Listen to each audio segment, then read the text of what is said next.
नमस नमस्ते साथियों।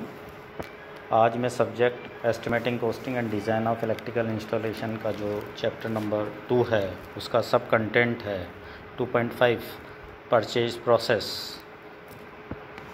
परचेज प्रोसेस को हिंदी में हम बोलते हैं क्रय करने की विधि।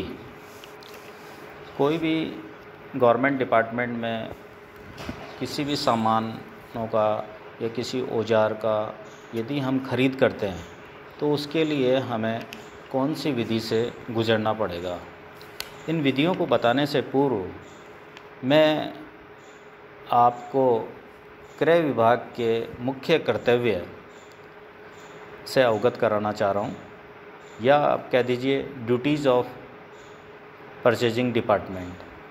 मतलब किसी हर डिपार्टमेंट में एक परचेज डिपार्टमेंट अलग से रहता है, तो जो परचेज डिपार्टमेंट है उसकी ड्यूटीज़ क्या रहती है, उस ड्यूटीज़ के बारे में मैं बताना चाह रहा हूँ।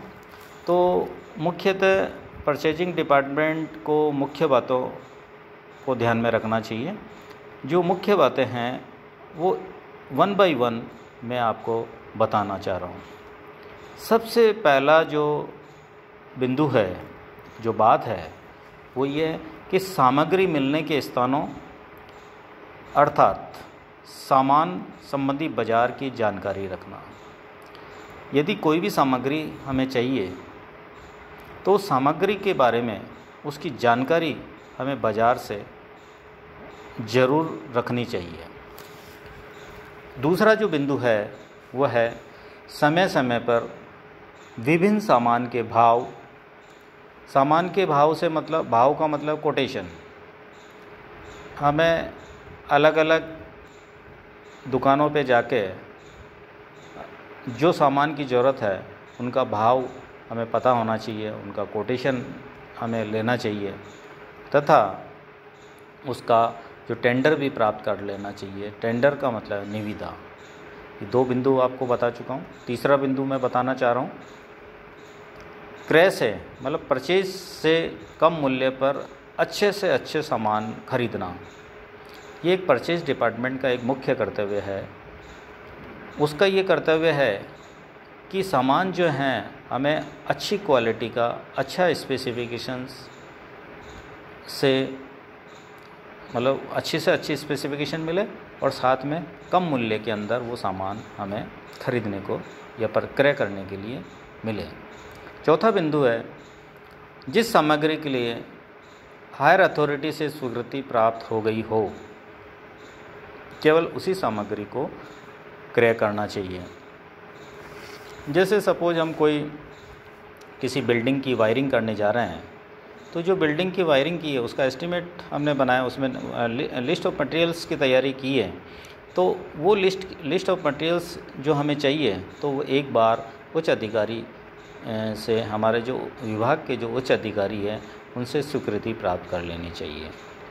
मतलब ये श्योर हो जाना चाहिए कि वो सामग्री की स्वीकृति हम अपने उच्च अधिकारी से ले ली है या नहीं है।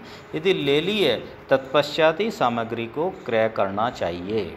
ये हमारा मुख्य कर्तव्य है परचेजिंग डिपार्टमेंट का। 5वां जो बिंदु है वो आप देखिए कि क्रय विभाग का कर्तव्य है कि वह स्टोर में आवश्यक, स्टोर मतलब भंडार, जो जिस डिपार्टमेंट में काम कर रहा है उसमें वहाँ एक स्टोर रूम रहता है, भंडार कक्ष रहता है। उस भंडार में आवश्यक सामग्री की उचित मात्रा रखे ताकि उचित समय पर प्रत्येक विभाग को सामग्री उपलब्ध हो सके। मतलब जैसे कोई रूटीन में कोई सामान की ज़रूरत है, जैसे हम टीचिंग प्रोफेशन में हैं। अब टीचिंग प्रोफेशन में है तो कॉलेज के अंदर एक स्टोर डिपार्टमेंट एक अलग से रहता है, वर्कशॉप जो रहती है, जहाँ एक स्टोर सेक्शन भी रहता है। उस स्टोर सेक्शन का ये कर्तव्य है कि प्रत्येक टीचर्स को हमें चॉक, डस्टर आदि की अत्यंत आवश्यकता होती है। तो ये रूटीन वर्क है कि उस स्टोर शाखा में ये जो डेली कंजम्पशन वाली जो चीज़ें हैं, सामग्री है, वो रूटीन के अंदर अपने स्टोर भंडार कक्ष में हमेशा रखें। तो ये कर्तव्य भी है इस परचेज सेक्शन का। नेक्स्ट है परचेज करने के पश्चात, मतलब कोई भी सामान का जो परचेज हमने कर लिया है उस सामग्री की मात्रा तथा उनकी क्वालिटीज़ को हमें अच्छी तरह से जांच परख करनी चाहिए। कोई भी सामान लिया है तो ऐसा नहीं है कि सामान आया रख लिया बिना उसकी जांच की हुए, उनकी मात्रा गिने हुए, सामग्री की मात्रा को गिन लीजिए, उनके गुणों को जांच लीजिए। उनकी मात्रा और गुणों को जांचने के तत्पश्चात ही स्टोर या भंडार कक्ष में वो सामग्री रखनी चाहिए। ये एक ड्यूटीज़ होती है परचेज डिपार्टमेंट। नेक्स्ट है 7वां बिंदु, क्रय की गई सामग्री का सही संग्रह तथा रिकॉर्ड रखना। जो सामग्री परचेज कर ली गई है वो स्टोर कक्ष में प्राप्त हो गई है तो उसे प्रॉपर जगह हमें स्टोर करना चाहिए, संग्रह करना चाहिए। उसके पश्चात उसका रिकॉर्ड भी हमें संधारण करना चाहिए, रिकॉर्ड रखना चाहिए। ये भी एक कर्तव्य है परचेज क्रय विभाग का। नेक्स्ट बिंदु है 8वां, समय समय पर काम आने वाली सामग्री के स्थान पर बाजार में मिलने वाले उनके विकल्प पदार्थों की जानकारी रखना, परीक्षणों द्वारा उसकी उपयोगिता तथा स्तर की जांच करना, ताकि आवश्यकता पड़ने पर इन सामग्री से काम चलाया जा सके। नेक्स्ट 9वां बिंदु है जो हमें जानकारी में रखना ज़रूरी है, हमारी ड्यूटीज़ भी है कि रद्दी सामग्री,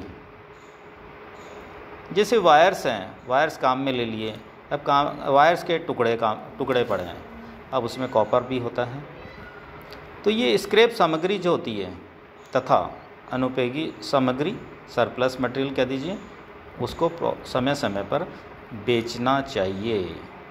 ऐसा नहीं कि स्क्रैप मटेरियल आपके पास पड़ा है भंडार कक्ष में और उसको आप यहाँ स्टोर करते हुए रखते जा रहे हैं, और उसको सामग्री इस तरह की जो सामग्री को समय समय पर आपको बेचते रहना चाहिए नियम अनुसार। विभाग के जो नियम है उसके तहत हमें उस स्क्रैप मटेरियल को या सरप्लस मटेरियल को वहाँ से नियम अनुसार बेच देना चाहिए, ताकि उसकी जो पैसा जो आएगा वो संस्थान के यूज़ में आ सकता है।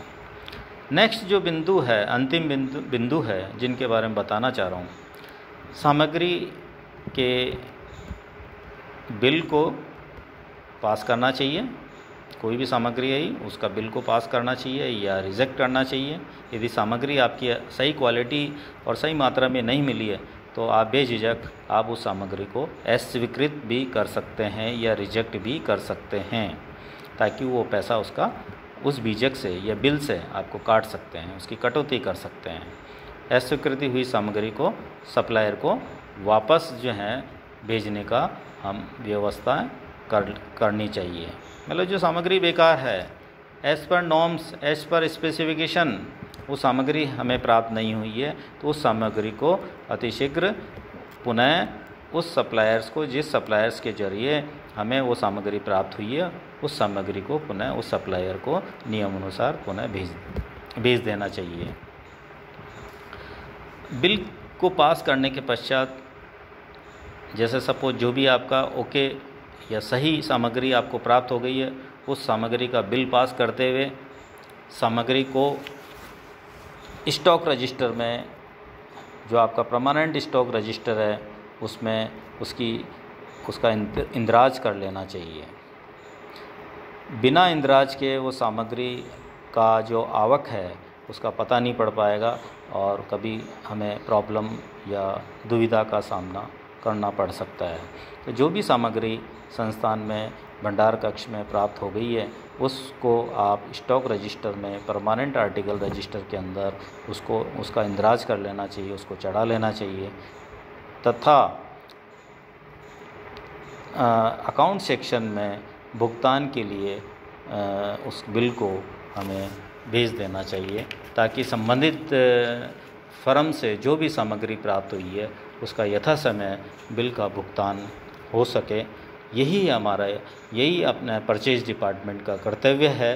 तो ये जो विभिन्न प्रकार की 10 तरह की हमने ड्यूटीज़ जो बताई है, वो उन ड्यूटीज़ को आगे जब हम इसका परचेज प्रोसेस पूरा कंप्लीट पढ़ना चाहेंगे तो उनके पहले जो है इस परचेज प्रोसेस को पूरा करने के लिए हमें हमारी जो ड्यूटीज़ हैं उसका ध्यान में रखना चाहिए। उसके तत्पश्चात ही जो है परचेज किसी आइटम का परचेज करना चाहिए, ताकि हम जो है उस सामान को प्रॉपर समय पर यथा समय उसको प्राप्त कर सकते हैं अच्छी तरह से। Thank you. ओके।